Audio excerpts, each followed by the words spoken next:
इतिहास सिर्फ किताबों में नहीं होता, इतिहास बहता है हमारे खून में। और कुछ इतिहास ऐसे होते हैं जिन्हें जानने के बाद इंसान खुद पर गर्व करने लगता है। क्या आप जानते हैं बुलंदशहर का प्राचीन नाम बरन क्यों था? और कौन थे वो सूर्यवंशी राजा जिनसे जन्मा बरनवाल समाज? महाराज अहिबरण, एक भूला हुआ स्वर्णिम इतिहास। आज की यह कहानी किसी राजा की नहीं, एक युग निर्माता की है। महाराज अहिबरण का परिचय। महाराज अहिबरण सूर्यवंश इक्ष्वाकु राजा के तेजस्वी शासक थे, उसी वंश के जिसमें स्वयं मर्यादा पुरुषोत्तम श्री राम जन्मे। वे सिर्फ तलवार चलाने वाले योद्धा नहीं थे, वे समाज गढ़ने वाले राजा थे। ऐसे राजा जो शक्ति से नहीं, नीति से शासन करना चाहते थे। उन्होंने उत्तर भारत में गंगा और यमुना के बीच एक सशक्त राज्य की स्थापना की, जिसे कहा गया बरण। बरण का किला सिर्फ पत्थरों से बना किला नहीं था, वह सुरक्षा, न्याय और समृद्धि का प्रतीक था। कहा जाता है महाराज अहिबरण राज्य में अन्याय को प्रवेश नहीं मिलता था और भूखे को स्थान नहीं।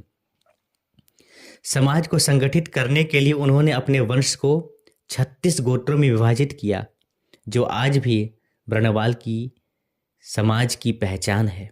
जी हाँ, 36 गोत्र, संगठित समाज और मजबूत शासन। अब बात करते हैं उस समाज की सोच, व्यापार, शिक्षा, दान और मंदिर की। महाराज अहिबरण ने अपने समाज को सिखाया, तलवार आखिरी उपाय है, पहला उपाय बुद्धि है। यही कारण है कि बरणवाल समाज व्यापार, शिक्षा और नैतिकता में हमेशा अग्रणी रहा। जहां अन्य युद्ध से राज्य चलाते थे, वहां बरणवाल समाज विश्वास और ईमानदारी से साम्राज्य खड़ा करता था। आज भी भारत हो या विदेश, बरणवाल समाज अपनी साख और संस्कारों के लिए जाना जाता है। अब बात करते हैं महाराज अहिबरण के बच्चे और उनके आगे की पीढ़ी की, जो उनके वंशज कहलाए। समय बदला, राजा कम हुए, लड़ाइयाँ बढ़ी।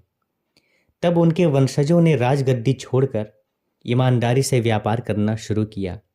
धीरे धीरे ये लोग बरन के रहने वाले कहलाए और बरन के रहने वालों को कहा गया बरणवाल। बरणवाल समाज के लोग सिर्फ बरन में नहीं रहे, वे रोजी रोटी कमाने व्यापार के लिए दूसरे शहरों में गए। कोई काशी गया, कोई प्रयागराज, कोई बिहार, कोई बंगाल। जहां भी गए वहां मेहनत से काम किया और नाम कमाया। अब बात करते हैं 36 गोत्रों की। तो हम चर्चा कर ही चुके हैं कि इन्हें 36 गोत्रों में बांटा गया और इसका मतलब था अपने अपने परिवार को पहचान सकें और समाज से जुड़े रहें। आज भी शादी ब्याह में गोत्र देखा जाता है। तो यह समाज हमेशा ईमानदारी से व्यापार करने के लिए जाना गया।